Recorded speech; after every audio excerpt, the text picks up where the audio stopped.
আমাদের কাছ থেকে আমাদের স্মারকলিপি গ্রহণ করেছেন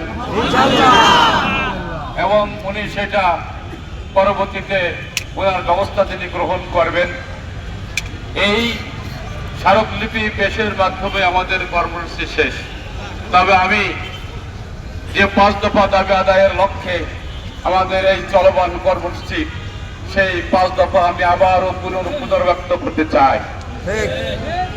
জুলাই সনদের ভিত্তিতে ফেব্রুয়ারির ভিতরেই জাতীয় নির্বাচন দিতে হবে। উভয় পক্ষেই পেয়ার পদ্ধতি চালু করতে হবে। সকল পর্যায়ে লেভেল প্লেইং ফিল্ড চালু করতে হবে।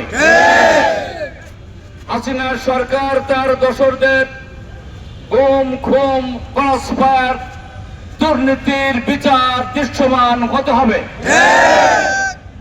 সর্বশেষ হচ্ছে জাতীয় পার্টি সহ 14 দলের কার্যক্রম নিষিদ্ধ করতে হবে।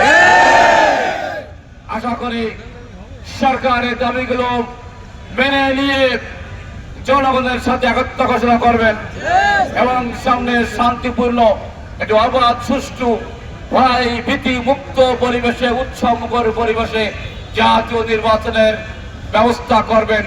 এই আশাবাদ ব্যক্ত করেই আমাদের কর্মসূচি এখানে সমাপ্তি ঘোষণা করছি। আসসালামু আলাইকুম ওয়া রাহমাতুল্লাহ।